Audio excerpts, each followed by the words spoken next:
أما بعد فأعوذ بالله من الشيطان الرجيم. بسم الله الرحمن الرحيم.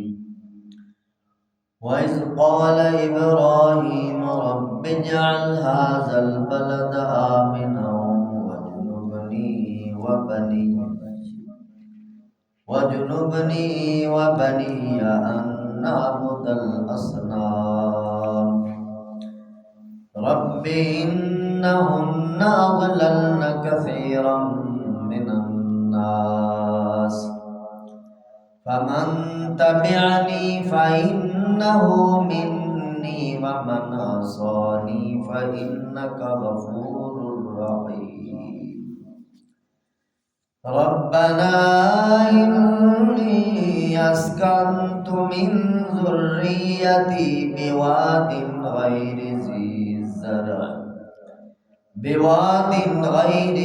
زرع عند بيتك المحرم ربنا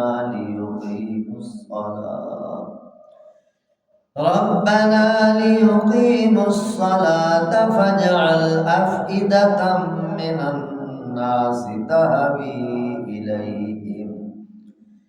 تهوي إليهم وارزقهم من الثمرات لعلهم يشكرون. ربنا إنك تعلم ما نخفي وما نعلن وما يخفى على الله من شيء في الأرض ولا في السماء.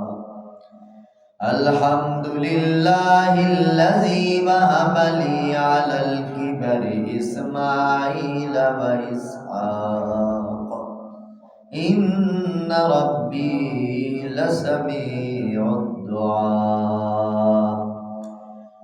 رب اجعلني مقيم الصلاة ومن ذريتي ربنا وتقبل دعاء. ربنا اغفر لي ولوالدي وللمؤمنين يوم يقوم الحساب. سبحان ربك رب العزة عما يصفون وسلام على المرسلين والحمد لله رب العالمين.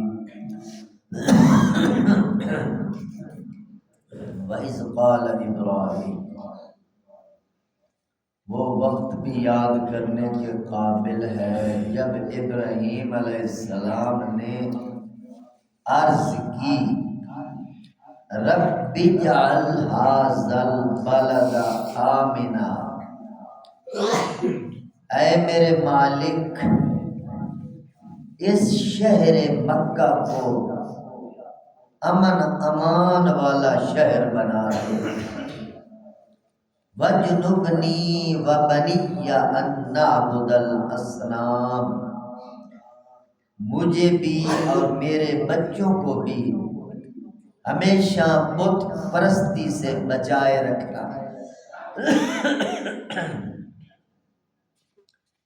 رب انہن اضللن کثیرا من الناس، اے میرے مالک ان بناوٹی خداؤں نے بہت سارے لوگوں کو گمراہ کر ڈالا. فمن تبعنی، پس جو میری تابع داری کرے، فإنہ منی، وہ یقیناً میرا ہے، اور ومن عصانی، جو میری نافرمانی کرے، فإنک غفور رحیم، بے شک تو بخشنے والا بڑا مہربان ہے. ربنا انی اسکنت من ذریتی بواد غیر ذی زرع، اے میرے مالک میں نے اپنی اولاد کو ایک بیابان میدان میں لا چھوڑا ہے. عند بیتک المحرم، بیت اللہ شریف جو حرمت والا گھر ہے اس کے پاس۔ ربنا اے میرے مالک، اس لیے کہ لیقیم الصلاۃ، کہ یہ نماز قائم کریں، فجعل افئدۃ من الناس، اے میرے مالک لوگوں کے دل ادھر متوجہ فرما دے، تہوی الیہم وارزقہم من الثمرات، اور انہیں پھلوں کا رزق عطا فرما، لعلہم یشکرون، تاکہ یہ شکریہ ادا کریں۔ ربنا اے میرے رب، انک تعلم ما نخفی وما نعلن، تو بخوبی جانتا ہے جو کچھ ہم نے اندر چھپا کے رکھا ہے، جو کچھ ہم ظاہر کرتے ہیں۔ وما یخفی علی اللہ من شیء فی الارض ولا فی السماء، آسمان اور زمین میں کوئی شے بھی اللہ سبحانہ و تعالی پر مخفی نہیں ہے۔ الحمدللہ الذی وہب لی علی الکبر اسماعیل و اسحاق، تمام تعریفیں اس اللہ ہی کی ہیں جس نے مجھے بڑھاپے میں اسماعیل اور اسحاق جیسے شہزادے عطا فرمائے۔ ان ربی لسمیع الدعاء، بے شک میرا رب دعاؤں کو سننے والا ہے۔ رب اجعلنی مقیم الصلاۃ ومن ذریتی، اے میرے مالک مجھے بھی نماز کا پابند فرما، میری اولاد کو بھی۔ ربنا وتقبل دعا، اے میرے مالک یہ دعا قبول فرما لے۔ ربنا اغفر لی ولوالدی، اے میرے مالک مجھے بھی بخش، میرے والدین کو بخش۔ وللمؤمنین یوم یقوم الحساب، اور تمام مسلمانوں کو بخش جس دن حساب کتاب قائم ہونے والا ہے۔ درود پاک پڑھیے۔ سبحان اللہ سبحان اللہ۔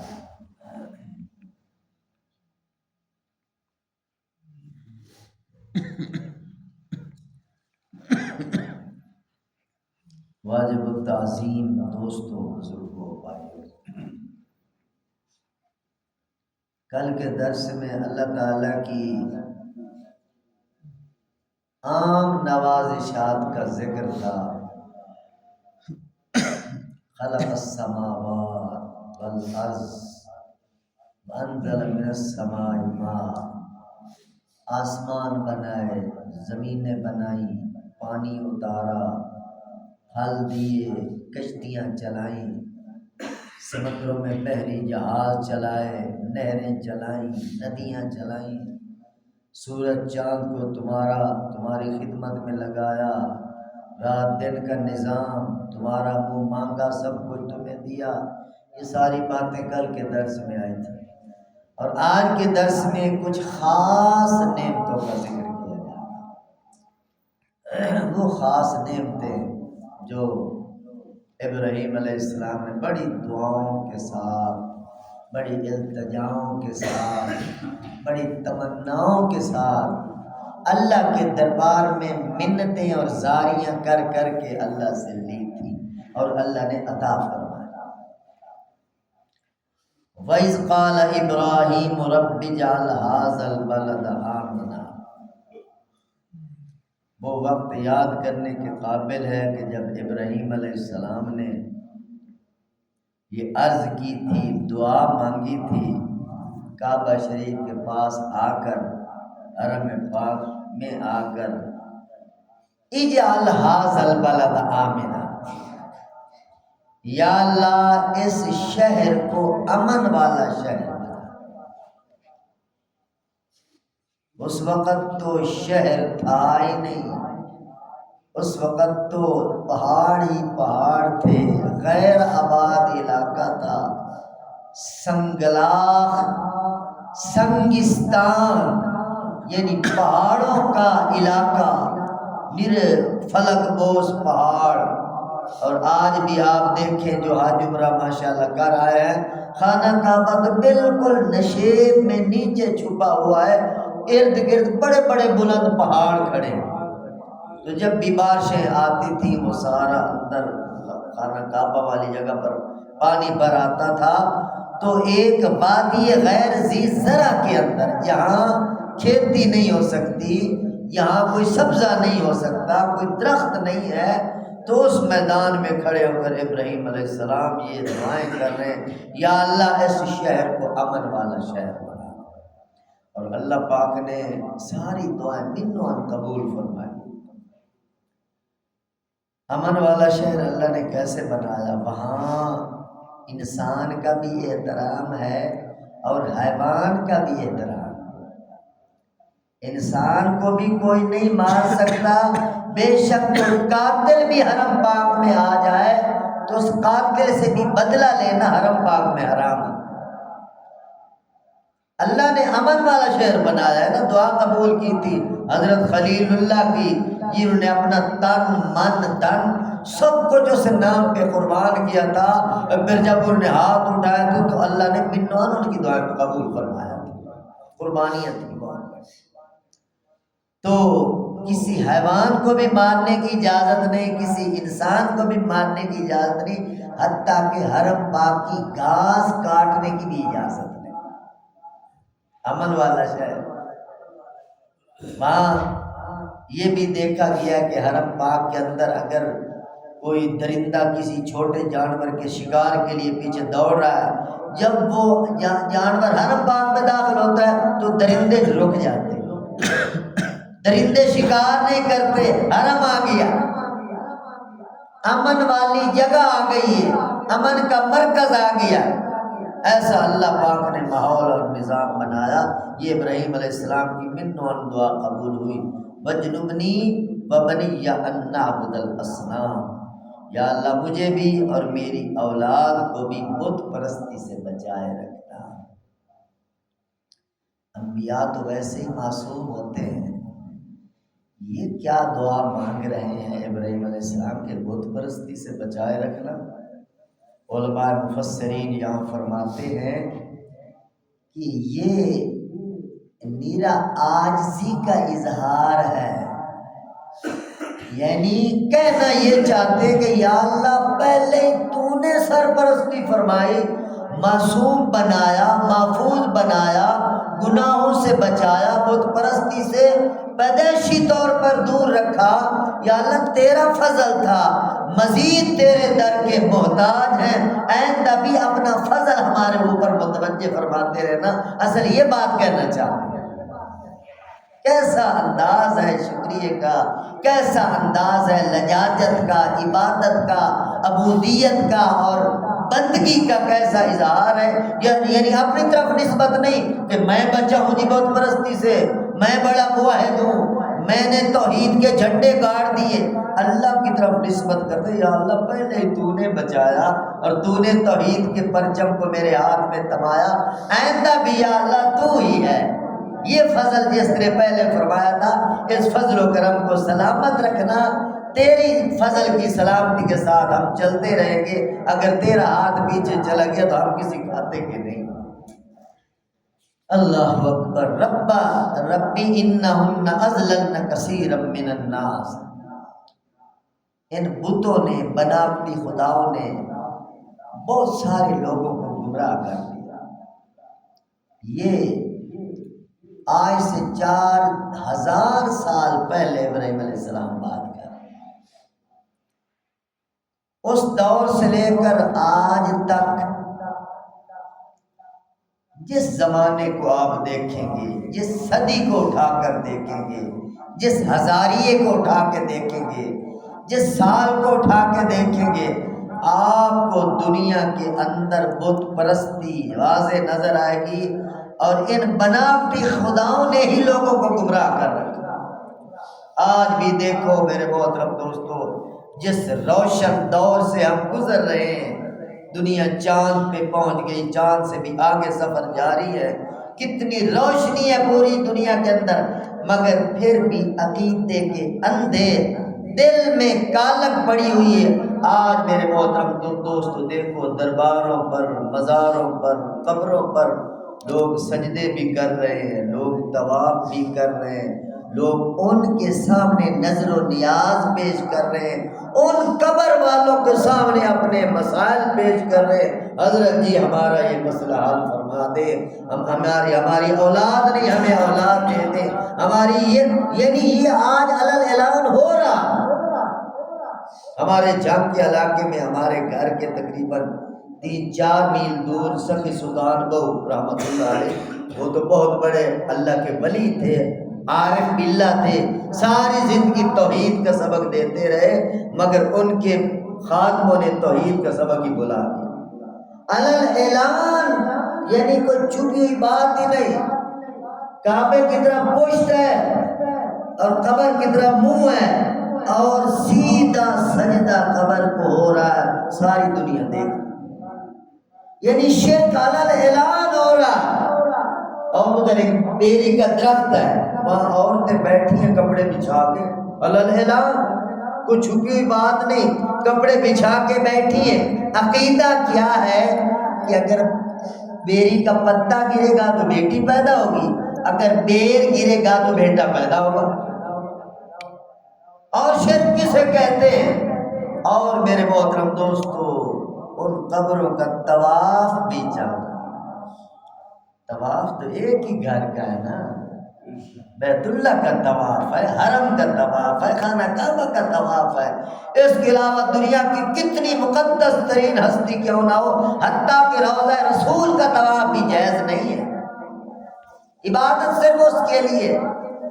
تو انہن اضللن کثیرا من الناس، ہر دور میں یہ حقیقت رہی ہے کہ ان بناوٹی خداؤں نے لوگوں کا بیڑا غرق کیا، ان کو تباہ کیا، گمراہ کیا، راہ حق سے ہٹا کر راہ شیطان پہ لگایا۔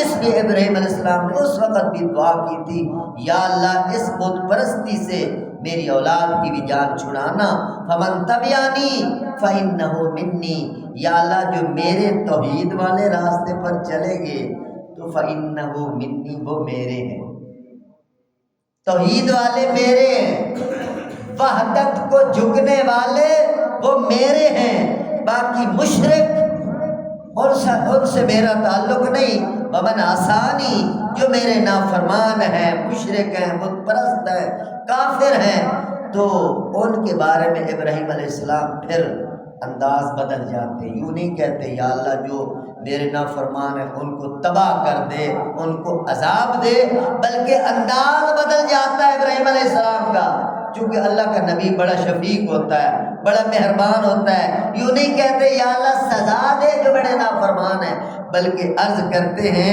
فمن عصانی، جو میرے نافرمان ہیں، فإنک غفور الرحیم، تو پھر بخشنے والا مہربان ہے، میں ان کو تیرے حوالے کرتا ہوں۔ یہ غفور الرحیم کیوں لفظ بولا ہے؟ کہ تو بڑا بخشنے والا، بڑا مہربان ہے، چاہے تو انہیں توبہ کی توفیق دے دے، چاہے تو انہیں ہدایت کا نور عطا فرما دے، تیرے لیے کیا مشکل ہے؟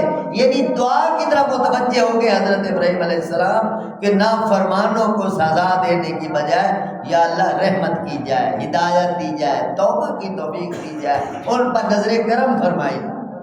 اسی طرح کے جملے حضرت عیسیٰ علیہ السلام نے بھی کہے تھے اپنی نافرمان قوم کے لیے، ان تعذبہم فإنہم عبادک وَإِن تَغْفِرْ لَهُمْ فَإِنَّكَ أَنْتَ الْعَزِيزُ الْحَكِيمُ، اے اللہ تو عذاب دے تو تیرے سے کون پوچھ سکتا ہے، تیرے بندے ہیں، جہنم میں پھینک سکتا ہے، مگر وَإِن تَغْفِرْ لَهُمْ، یا اللہ اگر تو معاف کر دے، اگر تو نظر کرم فرما دے تو زبردست حکیم ہے، مہربان ہے، تو یا اللہ یہ بھی تو کر سکتا ہے۔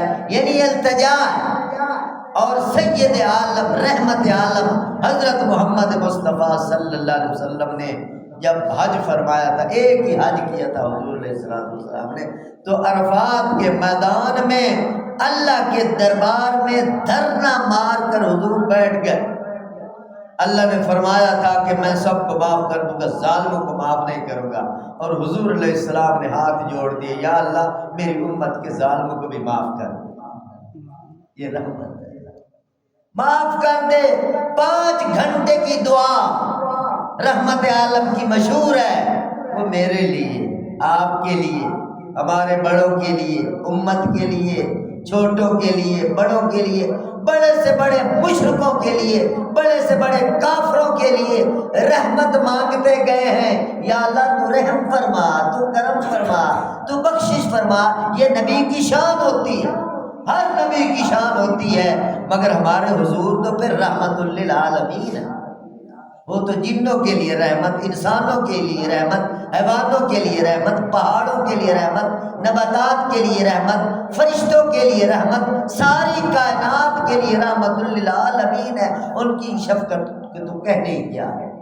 تو اللہ کے پیغمبر اللہ سے رحمت مانگتے ہیں، ربنا انی اسکنت من ذریتی بواد غیر ذی زرع عند بیتک المحرم۔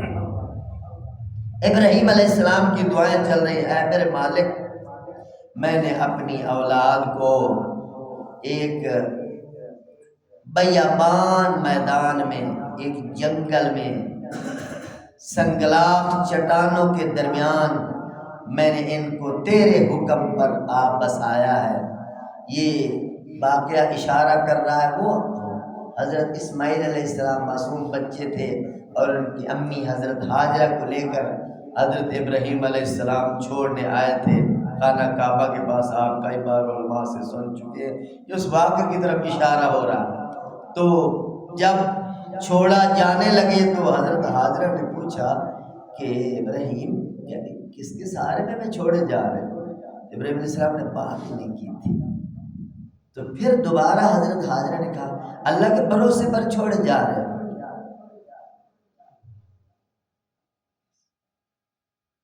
زبان خاموش ہے، اس کا اشارہ ہے، پیغمبر تھے، اس کا حکم تھا، بس بیوی بچے کو اللہ کے سہارے پر چھوڑ کے چلے گئے۔ تو میرے محترم دوستو، پھر آگے دور جا کر پھر اللہ کے دربار میں ہاتھ پھیلا دیے، کیونکہ ایک فطری تعلق ہے، بشری تعلق ہے۔ اولاد کس کو پیاری نہیں لگتی؟ نبی ہے یا غیر نبی ہے، اولاد ہر کسی کو پیاری لگتی ہے، کیونکہ اللہ کا حکم تھا۔ اللہ کے حکم کو وہ اپنی خواہشات پر، اپنے جذبات پر، اپنے خیالات پر مقدم رکھتے تھے۔ بے شک کٹ جائیں، مر جائیں، اپنے اوپر جتنی قربانی لینی پڑے لینے کے لیے تیار ہو جاتے تھے، مگر اللہ کی نافرمانی بالکل نہ ہونے پائے۔ تو تھوڑا دور جا کر پھر دعا کے لیے ہاتھ اٹھا دے، ربنا انی اسکنت من ذریتی بواد غیر ذی زرع۔ یہ اس وقت کے کہے ہوئے جملے، یا اللہ میں نے ایک جنگل کے اندر اپنی اولاد کو، اپنی بیوی بچے کو چھوڑ دیا ہے، یا اللہ تیرے سہارے پہ چھوڑا ہے۔ ربنا لیقیموا الصلاۃ، پہلی بات یہ ہے کہ یا اللہ اس لیے تاکہ تیری بندگی چلتی رہے، تیری عبادت چلتی رہے، اور عبادت کا بہترین ذریعہ اور طریقہ اور وسیلہ وہ نماز ہے۔ اس لیے ابراہیم علیہ السلام بھی نماز کا اشارہ کر رہے ہیں، لیقیموا الصلاۃ، تاکہ نماز قائم ہو جائے، نماز کے ذریعے تیری بندگی کی جائے۔ پہلے یہ روحانی دعا مانگ کے پھر کہتے ہیں فَجْعَلْ أَفْئِدَةً مِّنَ النَّاسِ تَهْوِي إِلَيْهِمْ وَارْزُقْهُم مِّنَ الثَّمَرَاتِ لَعَلَّهُمْ يَشْكُرُونَ۔ یا اللہ لوگوں کے دل ادھر پھیر دے، آخر انسان ہیں، کمزور ہیں، تیری عبادت تو چلے گی، یا اللہ لوگوں کو ادھر متوجہ فرما تاکہ رونق بن جائے، تاکہ دل جوئی ہو جائے میرے بچے کی، میری بیوی کی، یہاں آبادی ہو جائے، اور وَارْزُقْهُم مِّنَ الثَّمَرَاتِ، یا اللہ ان کو پھلوں کا رزق عطا فرما۔ اس وقت دعا کر رہے تھے جس وقت پھلوں کا وہاں نام و نشان تک نہ تھا، بس پہاڑ ہی پہاڑ تھے، جنگل ہی جنگل تھا، انسانیت کا وہاں نام و نشان نہ تھا۔ اس وقت دعا کر رہے تھے یا اللہ پھلوں کا رزق ان کو عطا فرما۔ اے حاجیو تم دیکھ آئے ہو حرم پاک کے اندر دنیا جہان کے پھل حرم پاک کے شہر میں موجود ہوتے ہیں، بلکہ باقی منڈیوں میں بعد میں جاتے ہیں، پہلے مکے کی منڈی میں، مدینے کی منڈی میں پھل جاتے ہیں۔ ہر موسم کے پھل وہاں موجود ہوتے ہیں، بلکہ بے موسم پھل موجود ہوتے ہیں، جس کا جتنا جی چاہے، جتنا دل چاہے پھلوں کو لے، مگر ختم ہونے کو نہیں آتے۔ وہاں کاشتکاری نہیں ہو سکتی، وہاں زراعت نہیں ہو سکتی، وہاں ندیاں نہیں ہیں، وہاں نہریں نہیں ہیں، وہاں چشمے نہیں ہیں، سنگلاخ پہاڑ ہیں، مگر یہ کیا رونق بنی ہوئی ہے، پھل ہی پھل ہے۔ یہ دعا ہے سیدنا ابراہیم علیہ السلام۔ دعا کو اللہ پاک نے کیسے پورا کیا؟ اس سے معلوم ہو رہا ہے کہ دعا ناممکن کو ممکن بنا دیتی، دعا محال اور مشکل کو آسان کر دیتی ہے۔ یہ جو ناممکن ہے، محال ہے، مشکل ہے، نہیں ہو سکتا، یہ ساری باتیں انسان کے لیے، اللہ کے لیے لفظ ناممکن بولنا ہی حرام ہے۔ اللہ تو پتھروں کی چٹانوں سے دودھ کی نہریں چلا سکتا ہے، اللہ آسمان کو زمین بنا سکتا ہے، زمین کو آسمان بنا سکتا ہے، انسان کو حیوان بنا سکتا ہے، حیوان کو انسان بنا سکتا ہے۔ اللہ کے لیے کوئی مشکل نہیں، کوئی ناممکن نہیں، وہ کن فیکون کا مالک ہے، صرف اس نے کاف نون کہنا ہے، بس کام ہو جانا ہے۔ وہ قدرتوں والا، طاقتوں والا خدا ہے۔ تو ابراہیم علیہ السلام اس کے حضور دعائیں کر رہے ہیں، یا اللہ ان کو پھلوں کا رزق عطا فرما، لعلہم یشکرون، تاکہ یہ لوگ تیرا شکریہ ادا کریں۔ اس سے یہ بات معلوم ہو رہی ہے کہ دنیا بھی اللہ سے مانگنی چاہیے، دنیا بھی اللہ سے مانگنی چاہیے، اور زیادہ مانگنی چاہیے، وافر مانگنی چاہیے۔ اللہ کے خزانے میں کس چیز کی کمی ہے؟ ایک صحابی بیمار ہو گئے اور بہت کمزور ہو گئے، تو حضور صلی اللہ علیہ وسلم پوچھنے کے لیے گئے، تو کیا ہو گیا تجھے؟ تو انہوں نے کہا کہ یا رسول اللہ، میں نے ایک دعا کی ہے، لگتا ہے مجھے اس دعا کا اثر۔ کیا دعا کی؟ دعا یہ کی ہے کہ یا اللہ جو مجھے سزا دینی ہے دنیا میں دے دے، آخرت میں مجھے کچھ نہ ہو۔ تو حضور علیہ السلام نے کتنی غلط دعا کیا، کیا اللہ کے پاس دینے کے لیے دنیا نہیں ہے؟ یوں تو نے کیوں نہ کہا کہ یا اللہ مجھے دنیا بھی دے، مجھے آخرت بھی دے۔ ربنا آتنا فی الدنیا حسنۃ وفی الآخرۃ حسنۃ وقنا عذاب النار، یہ دعا قرآن میں آئی ہے، اللہ نے سکھائی ہے، مجھ سے یوں مانگو، دنیا بھی مانگو اور آخرت بھی مانگو، میں سب کچھ دینے پر قادر ہوں۔ تو ابراہیم علیہ السلام جیسے پیغمبر اور اللہ کے خلیل، وہ اللہ سے مانگ رہے ہیں، رزق مانگ رہے ہیں، پھلوں کا رزق، شاہانہ رزق، سب سے اعلیٰ درجے کا رزق۔ ان کو پتہ ہے نا خدا کے دربار سے مانگنا ہے، وہاں کس چیز کی کمی ہے۔ تو دنیا بھی مانگنی چاہیے، آخرت بھی مانگنی چاہیے، بلکہ جو دعا ہے نا ربنا آتنا، اس میں دنیا پہلے، چونکہ دنیا پہلی ضرورت ہے، آخرت بعد کی ضرورت ہے، اس لیے اللہ نے جو ترتیب رکھی ہے وہ بھی یہی ہے، آتنا فی الدنیا حسنہ، پہلے یا اللہ ہماری دنیا اچھی فرما، وفی الآخرۃ حسنہ، اس کے بعد پھر ہماری آخرت بھی اچھی فرما دے، چونکہ اللہ کے لیے کیا مشکل ہے۔ ربنا انک تعلم ما نخفی وما نعلن وما یخفی علی اللہ من شیء فی الارض ولا فی السماء، اے میرے رب تو میرے ظاہری الفاظ کو بھی جانتا ہے، اور تو ما نخفی کے اندر کے جذبات آتے ہیں، اندر کے خیالات آتے ہیں، جس کو بندہ زبان تک نہیں لے آتا وہ نخفی ہے۔ یعنی ابراہیم علیہ السلام عقیدہ بتا رہے ہیں کہ اللہ وہ ہے جس کے سامنے کوئی کچھ چھپا ہوا نہیں ہے، اندر کو بھی جانتا ہے، باہر کو بھی جانتا ہے، جو بول رہے ہو اس سے بھی باخبر ہے، اور جس معاملے میں خاموش ہو، صرف خیالات بولتے ہیں، صرف جذبات بولتے ہیں، صرف تمہاری نیات بولتی ہیں، تمہاری اندر سے تمنائیں بول رہی ہیں، اللہ ان کو بھی جانتا ہے۔ اس سے ایک بات یہ بھی معلوم ہو رہی ہے کہ بندہ جو دعا کرتا ہے نا، یا اللہ میری یہ پریشانی ہے دور فرما دے، اس کا یہ مطلب نہیں ہوتا کہ بندہ اللہ کو بتا رہا ہے یا اللہ یہ میری پریشانی ہے دور فرما دے چونکہ تجھے پتہ نہیں تھا میں تمہیں، یہ مطلب نہیں۔ اللہ کو پتہ ہے ہماری پریشانی اور دوری اسی نے کرنی ہے۔ بتانے کا مقصد صرف عاجزی کا اظہار ہے، یہ بڑا نکتہ ذہن میں رکھیے۔ بتانے کا مقصد اللہ کے علم میں اضافہ کرنا نہیں ہے، یا اللہ کو بتانا نہیں ہے کہ وہ بے خبر ہے اس کو خبر دے رہے ہیں، یہ صرف عاجزی کا اظہار ہے، عبدیت کا اظہار ہے، عبودیت کا اظہار ہے، انکساری کا اظہار ہے، اپنے عجز و نیاز کا اظہار ہے۔ یا اللہ میں بالکل تیرا بے بس بندہ، بے کس بندہ، لاچار بندہ، مسکین بندہ، محتاج بندہ ہوں، اور اپنی احتیاج اور اپنے فقر و فاقہ کو تیرے سامنے اظہار کر رہا ہوں۔ بندے کے لائق ہی یہی ہے، عاجزی اسی میں ہے۔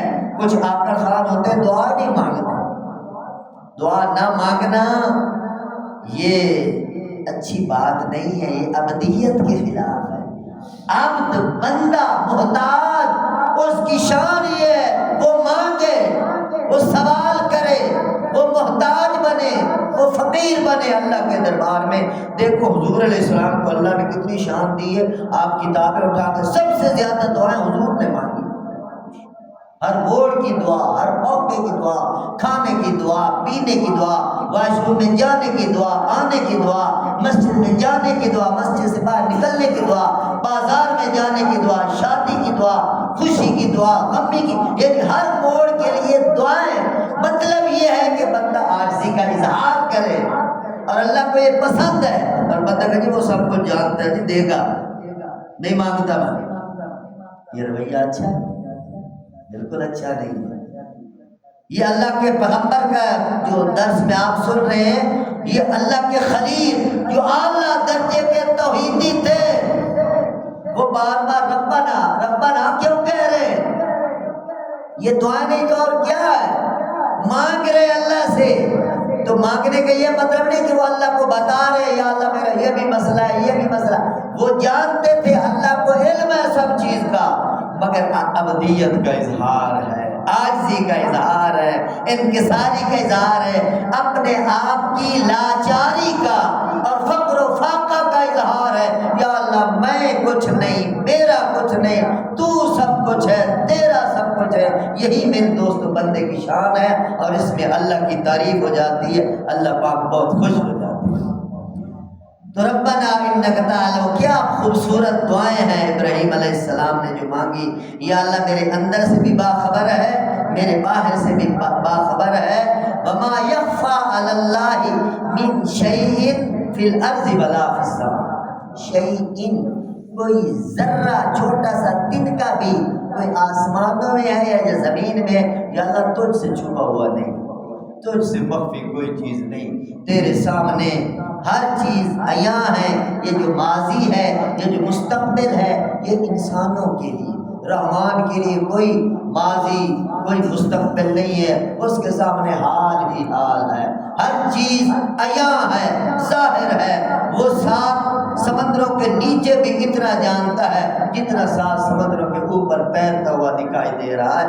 اللہ کے لیے کوئی چیز مخفی نہیں ہے۔ الحمدللہ الذی وہب لی علی الکبر اسماعیل و اسحاق، ابراہیم علیہ السلام شکریہ ادا کر رہے ہیں اللہ کا، اللہ پاک نے اسماعیل علیہ السلام بھی عطا فرمائے اور اسحاق علیہ السلام، دو بیٹے عطا فرمائے۔ اسحاق علیہ السلام کی نسل سے 4000 پیغمبر آئے ہیں، اور اسماعیل علیہ السلام کی نسل سے صرف ایک پیغمبر آیا ہے۔ وہ ایک پیغمبر 4000 پہ بھاری ہے، وہ کون ہے؟ وہ ہمارے نصیب میں آئے ہیں، سید عالم، رحمت عالم، امام الہدی، امام کائنات، سید کائنات حضرت محمد مصطفیٰ صلی اللہ علیہ وسلم۔ ایک موتی ہے جس کا کوئی جواب نہیں، وہ سیدنا اسماعیل علیہ السلام کی لڑی سے آیا ہے، اور حضرت اسحاق علیہ السلام کی لڑی سے 4000 یہ بنی اسرائیل کے جو پیغمبر آپ سنتے رہتے ہیں ان کی نسل سے آئے ہیں۔ ان ربی لسمیع الدعاء، اے میرے رب تو دعاؤں کا سننے والا ہے، قبول فرمانے والا ہے۔ رب اجعلنی مقیم الصلاۃ، ساری دعائیں ہی دعائیں ہیں ابراہیم علیہ السلام کی، جو دعائیں نہیں مانگتے ان کے لیے بہت بڑا سبق ہے۔ اے اللہ مجھے بھی پکا نمازی بنا، کیونکہ نماز کے ذریعے اللہ کی رحمت کے در کھلتے ہیں۔ ومن ذریتی، یا اللہ میری اولاد کو بھی پکا نمازی بنا۔ ربنا وتقبل دعا، دعائیں مانگ مانگ مانگ کے آخر میں فکر، یا اللہ اس کو قبول فرما، اس کو قبول فرما۔ یہ بھی عاجزی، یہ بھی عاجزی ہے، یعنی بندہ منتیں کر کر کے، سماجتیں کر کر کے، جھک جھک کے، زاری گڑ گڑاہٹ کر کے اللہ یہی دیکھنا چاہتے ہیں میرا بندہ کتنا جھکتا ہے۔ جتنا وہ جھکتا ہے اللہ اس بندے کو اپنا اوپر اٹھاتا ہے۔ تو پھر کہتے ہیں یا اللہ میری دعا قبول فرما۔ ربنا اغفر لی ولوالدی، اللہ مجھے بھی بخش دے، میرے والدین کو بھی بخش دے۔ تو علماء نے لکھا ہے کہ والدین چونکہ حضرت ابراہیم علیہ السلام کے مشرک تھے، موحد نہ تھے، تو یہاں علماء نے لکھا ہے اس سے مراد والدین سے بابا آدم اور اماں حوا ہیں، ان کے لیے دعا کر رہے ہیں۔ بابا آدم اور اماں حوا ہم سب کے اصل پہلے والدین وہ ہیں، ان سے پھر آگے ساری نسل چلی ہے، چونکہ بڑے قدر شناس تھے، ان کے لیے دعا مانگ رہے ہیں۔